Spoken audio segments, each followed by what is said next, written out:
Hey everybody, Dieter Kurtenbach here at Levi Stadium in Santa Clara before Cowboys and 49ers, week 2 of the preseason and the first home game of the year here at Levi Stadium. And the main storyline heading into this game, obviously, is the conditions of the Levi Stadium field.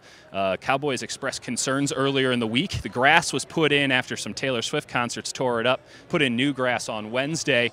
We came in on Friday. It wasn't looking too great. Looks like it settled in a little bit here today, but we saw major chunks coming up during warm-ups, probably a bit abnormal, a bit higher. We'll see how that plays out in the game. The Cowboys said that they might not play Tony Romo in this game if the grass is deemed subpar. We don't know what they've decided yet. We'll see if Romo plays or not. Obviously, the 49ers want Romo to play. They're trying out some new things on defense, and they're going to want to go against a #1 offense and an elite offense in the Cowboys. Other storylines to look forward to in this game.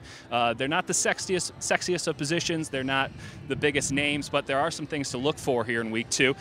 Main one, Mike Purcell, the defensive tackle, had a great game in week 1 against the Texans and was really knocking on the door of getting a roster spot here. If he can repeat that performance here in the first home game in week 2, he would be really getting some guys shaking in their boots on that very deep defensive line. So keep an eye out for Purcell, number 64. Other storylines to look forward to, right guard. Again, not the sexiest positions, but there's a good battle going on there between Marcus Martin and Brandon Thomas.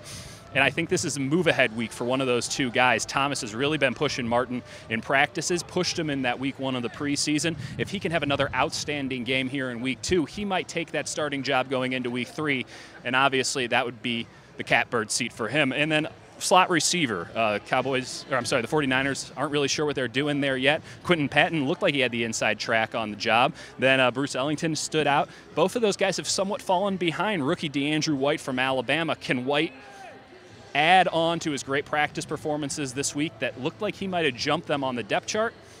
If he can, he'll probably literally jump them on the depth chart. He's listed somewhere in the pile there right now. Obviously important for Quentin Patton and Bruce Ellington to have big games, show why they were given the inside track on that job. There's obviously a lot to talk about going into this game. There's going to be a lot more to talk about after it. Make sure to tune into the game. It's on KGO and 107.7 The Bone on your FM dial. And make sure you're tuned in to KNBR and KNBR.com. Stay on it all day. We're going to have all the 49ers coverage you need following this important move-ahead week in the preseason. KNBR.com, I'm Dieter Kurtenbach.